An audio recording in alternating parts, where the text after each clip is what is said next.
and every day brings, new things that need to be done and new challenges. So proud of these guys, proud of the leadership, thankful for the leadership that they provided this year and their last year, and just the way they conducted themselves throughout their career. Pat, who was with us 1 year, who was such a tremendous add and leader for this football team.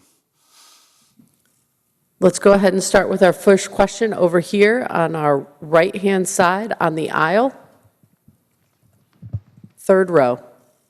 Good morning, Jeffrey. I'm JohnSpeaks.com. This is for any of the players who want to take it. Just give us a little bit of sense of a player's view of the scope of what you accomplished. You didn't just win a national championship. You did it at Indiana, which, as you guys know, at one point in time had the most losses in the history of the sport. You went from the bottom to the very mountaintop. Why? And just give us a player's view of, like, what is it like to go on that journey? Pat, let's start with you. Yeah, well, I think it starts with belief, right? Like, there's got to be a like-minded individuals, right, who come together for a common purpose, and sometimes that belief has to be a little bit irrational, especially at a place that hasn't had the success like Indiana. I haven't been here for long, but I've seen it. And I've seen the way that this place has been characterized. And when Coach Sig got here, he believed, and he got people to believe. And, sometimes players, just everybody to buy in and believe in a common goal and a common purpose. And like I said, it takes a village, and it really took all of us. Aiden? Yeah, just to piggyback off of what he said, from a program that is known for losing and a culture that was in a bad spot when Coach Sig got here, it was all about changing the way people think, and that's, internal and external from the building. We described it as a sleeping giant when we got here. The Indiana fans and just the culture around Indiana was just hungry for a winner. And they just needed the right coach and the right players to come in and kind of flip this thing around. It's been a special ride, and I think we had just the right coaches, the right staff, the right players, and everybody that was, right for the job to make this thing happen. And it's just unbelievable to be a part of. And doing it in Indiana makes it 10 times more special. Mikhail? Yeah, just kind of like what he said, especially about the sleeping giant. I just knew last year when we played Maryland, that was kind of like the turning point for the program, I think. Once we played them and then we beat Michigan at home, it kind of just started a trend going upward. And then just to kind of have the season that we had last year and then have to end the way that it did, it kind of fueled a lot of the guys that were a part of that roster to kind of come back and work even harder throughout the summer, work even harder throughout camp, and then really just take it to them throughout the entire season. I think it brought us a lot of confidence in knowing that we could compete at this level. And I mean, we're 16-0, national champions, so there's nothing else you could have dreamt of. We're going to come over here to our left-hand side, second row. Hi, Coach. I think a lot of people are wondering now why it took so long for a Power 4 school to hire you. I wonder, are there other Curt Signettis out there undiscovered? And if so, where are they? There have been a number of guys coach at the D2 or 3 level, for that matter, get to P4 and been highly successful, and there's 4 or 5 of them still coaching. It took me longer. I got a great break when I was young, 23, at probably the second best conference in the country, the old Southwest Conference. But, for the first half of my career, I was with teams that did not win. People don't hire assistants from schools that don't win. And when I was retained by Walt Harris, I learned a lot about quarterback play, was there 3 years. And then when I went to NC State, we had Phillip Rivers, and we had a nice ride there, 7 years. And the 1 year with Nick felt like I was ready to rock and roll, and took a big chance on myself. So I think, my trajectory, being with teams that weren't mega successful early on, but, my journey led me to here, which is a great thing. The other thing I'd like to add, I think, to the question the players just answered about Indiana, I think that's called a paradigm shift. It's kind of like people can cling to an old way of thinking, categorizing teams as this or that, or conferences as this or that, or they can adjust to the new world, the shift of the power balance, the way college football is today. So,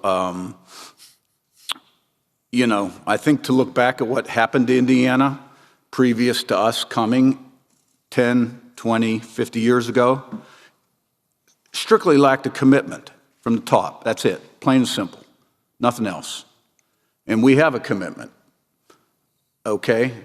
And the other thing I'd like to say also is this. This team went all the way. This was chapter 2 in the book, okay? And very close team, special team. The first team never got the national credit it was due because of the controversy over the playoffs, the way we played the last 2.5 quarters against Ohio State and Notre Dame. That team got it all started, never trailed till the 9th game of the year, and when they did up at Michigan State, 10-0 first quarter, scored 47 straight. Started out 10-0, but never really got its due, and that was a special team. We're going to come over here to our right-hand side, second row in the middle. Hi, Scott Docterman with The Athletic. I wanted to ask you about competing in the Big Ten. This is the 3rd straight year a Big Ten team has won a national title. You went on the road, you were battle-tested at a lot of really good teams. What does this say about the Big Ten and the conference you're competing in the big picture? And where is the conference position going forward, and how will that help your program continue to build its image on a national platform?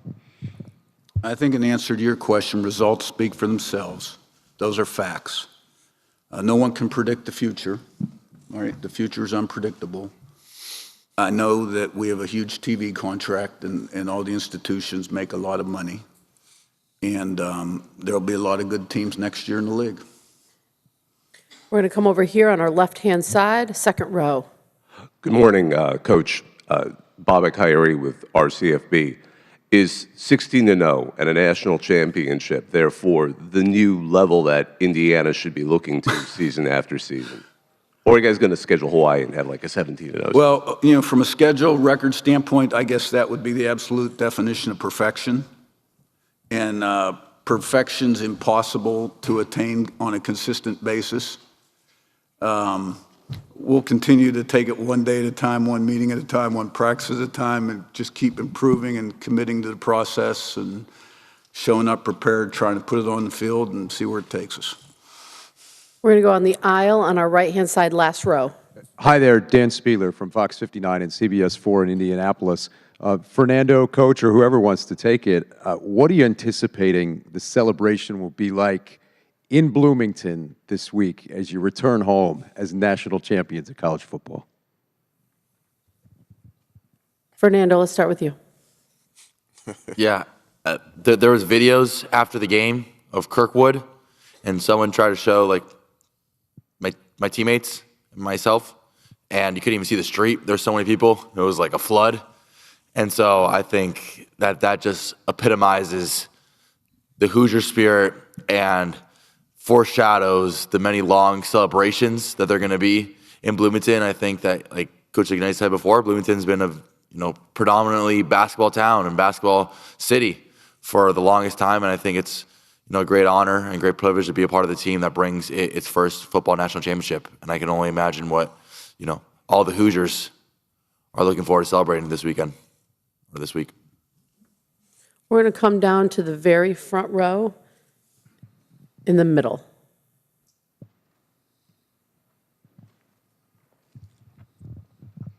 Dan Tortora, wakeupcalldt.com for you, Pat, and for Coach. The offensive line doesn't get a lot of respect. Typically, they only get talked about if they make mistakes. This offensive line didn't make a lot of them. So, Pat, just what you can say to this team and how it starts in the trenches, and Coach, the entire offensive line, just what they meant to this 16-0 perfect season. Go ahead, Pat.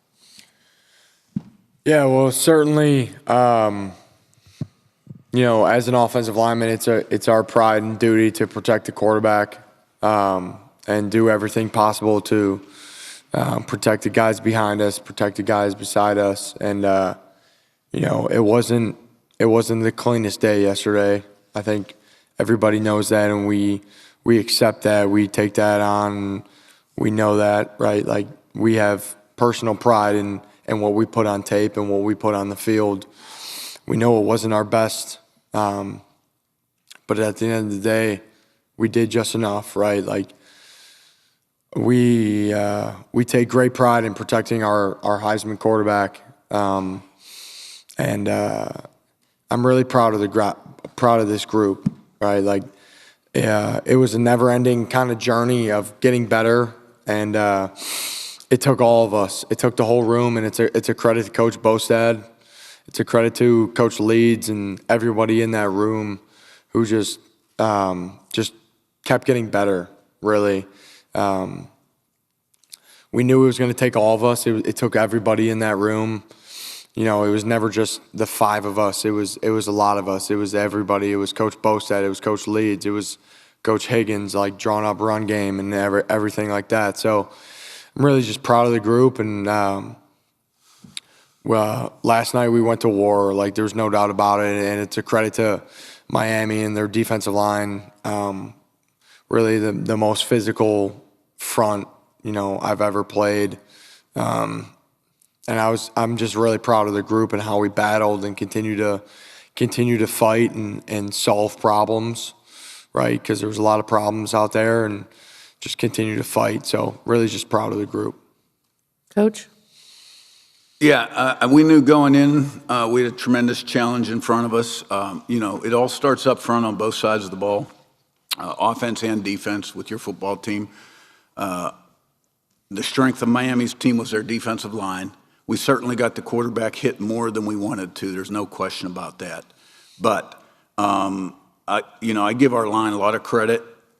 We scratched out some tough yards in the run game when we needed to, some critical third downs in the first half, and some ball control first downs aided by some third and fourth down conversions in the second half. We got some real lunch pail type guys up there, guys that don't get a lot of publicity, like Drew Evans, who probably doesn't say a word. He's a 4.0 student, and, he'll fight you to the death. And Bray Lynch is the same way, the two guards. Yep. Miami, they've got a couple guys there that are going to play a lot of football in their career. And, it was a tough matchup, and none of us have seen the tape. So that's what I'd say about that. Come over here to our right-hand side, third row in the middle.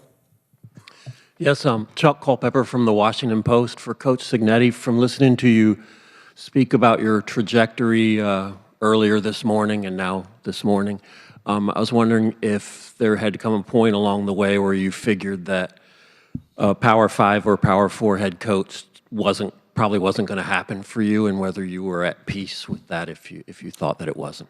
Yeah, I can't say I woke up every day thinking about it. But even when I made the move I made from Alabama, I didn't make that move with this in mind. It was going to be a different kind of lifestyle. And I was going to get to be the head coach. And I was going to take it as it came and make the most of it. And then as we got more successful and I got more confidence, and, things just sort of happened. The one year that I thought really helped me professionally was the first year when I went to Elon. I think their record was about 7-52 when we went in there. And we lost our opening game to Toledo up there, who won the MAC. And then we won 8 in a row. And we were beating teams that had beaten them a year before by 50, 40 points. And that was a special team. And, then I felt like, okay, you got this thing. We're going to move over here to our left-hand side, second row on the aisle. Brandon Marcello, CBS Sports. Coach, this is for you. I know you're a film junkie. You said you haven't watched the film, obviously, yet. You've been quite busy. But when do you plan to watch the film? And is there any film out there you're really itching to see in the next few days if you get time? Staff's off today. I got to fly to Houston tomorrow for the Bear Bryant. So I'll be back in the office on Thursday and then see what the checklist looks like then. I'm sure there's going to be more immediate things needed tended to. Get through the month, take a little vacation in February, go down to some nice hot weather island for about a week.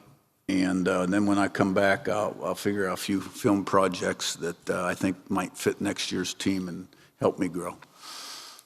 Going to move over to the right-hand side on the aisle, fourth row back. Mike Cunio, CBS Miami. Fernando, you just heard your teammates talk about how much of a battle that was last night. Just curious how you're feeling after that, and are the wins that much sweeter when you go through something that tough? Yeah, I would agree with that statement. I think the wins are sweeter when you have to go through some adversity or some struggle. And so at that point, there's plenty of time to rest. And, those are good. Those are a good type of bumps and bruises because they're victorious bumps and bruises. Back over here on the left-hand side, third row. Yeah, Mike Neislick from the Herald Times. Kurt, your special teams units probably don't get the notoriety as the offense and defense, but they may have been just as dominant or even more. So Grant Kane takes a lot of pride in that. But how important was having the starters, a couple of them on the stage that buy into that on a daily basis, and that's kind of defined the success? How important was that? And then for Mikel, to have that moment with the blocked punt as the first commitment for Kurt's full signing class in 2020, what did that kind of full circle moment mean for you too? Right. Well, no, our special teams have been, they've improved, turned into a touchdown, block punt touchdown. And, we try to put people on those teams, and sometimes it changes week to week depending on what the opponent's strengths are. But we've got starters, backups, and, some try-hard, walk-on type guys sometimes on teams. But everybody has to buy in on teams because a big special teams play can change the momentum of a game more so than, offense or defense. And look, if you don't buy in on teams, then you're not going to be on this team because, it's a play for our football team. But you're right, it doesn't quite get the media play that maybe offense or defense does.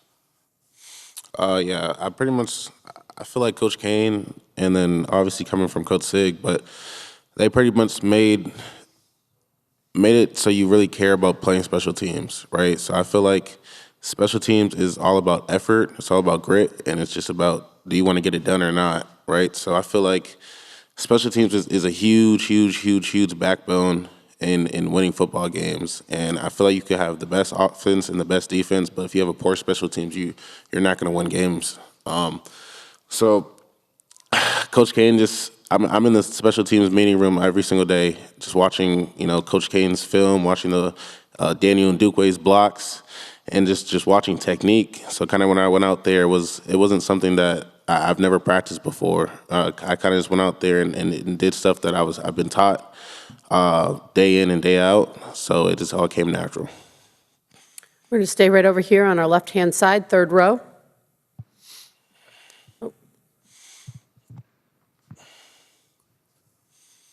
Any final questions?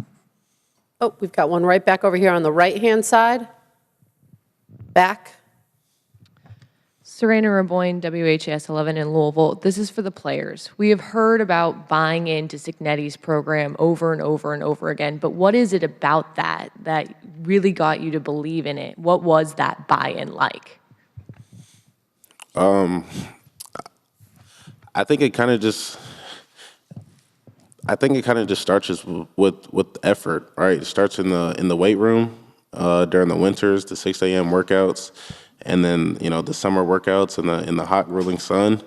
I think that's kind of when you start to realize what type of team you have, right? The guys that push each other to get one more extra rep, the guys who get on each other for missing the line. I think that's kind of when the buy-in starts. And then once camp hits, that's just playing football at that point, right? So everyone does camp, but it's not just getting through camp. It's about trying to improve throughout camp so you can hit the season running. And then once you start to win, that momentum just carries and carries and carries. And the result just kind of turns out to what we have now. Yeah, I would say as somebody who will kind of look at it as a choice of, do you want to buy into something like this or not? It helps to look at the development Coach Sig and his staff have had with different players. The track record, the wins, obviously it speaks for itself. So, just knowing that, there is a plan in place that if you do buy in and kind of put your head down and work, you see the results, and that's, results in us, sitting on this stage right now. But, it just it's not for everybody. I will say that. It's a lot of times where you kind of second guess that decision when times get tough, but, ultimately it's the best for you. I've said it, Coach Sig just finds a way to get the best out of his players. I think that's not only Coach Sig, but, Coach Haynes, Coach Shanahan, strength staff, anybody that, has the attention of our players. They're all like-minded on our staff, and they just kind of get the best out of all of us as long as you put your head down and work. Yeah, I think it's a credit to Coach Signetti and recruiting us all here, right? There's been a lot of talk about transfers and all of our different journeys that have all led us here to Indiana. But at the same time, we've all been recruited here, right? Like, we've all been recruited here. We're all like-minded individuals that have been recruited here by Coach Signetti and brought to this place for a common goal and a common purpose. We're all cut from the same cloth, and I think that showed on the field this year. And just being in the spring, the summer, the fall with these guys, I think that showed. And I got to learn that firsthand when I got here in January. And it was a blessing, really. It's a blessing to be here, and it's a blessing to be a part of this group and this journey. And I'm really just grateful to be a part of this brotherhood. I think that belief is crucial, especially when the margins in college football are so small, as we've seen time and time throughout the season. I was blessed enough whenever I stepped in this program, and I think it really a testament, trickle-down effect. And a lot of the senior leaders, when I first got to this program, leaders like Fisher, Kamara, Surratt, Carter Smith, all those guys, when I first stepped in the locker room, you could tell that they believed, and if you didn't believe, you're kind of like outcasted. So it was in a way that, like, hey, either on our way or the highway. And at that point, once you know and see everybody truly believe, not just believe because, they want, more catches or more stats, because they truly believe in the goal, I think it's infectious. And it's infectious throughout the locker room. And just so blessed to be a part of it, like Pat said. We're going to take our last question from the second row on our right-hand side. Yeah, Aiden, this is for you. When you look back, Pete DePremio, IU Athletics. For who? When you look back at this, is there anything in particular that really stands out that you're going to remember in terms of what's the most memorable part of this? I think last night will probably be number one. It's just been such a special journey for me. Starting at James Madison and coming here, really betting on myself to, be able to transform my game from the group of five level to here. And I feel like every game has a special little moment for me.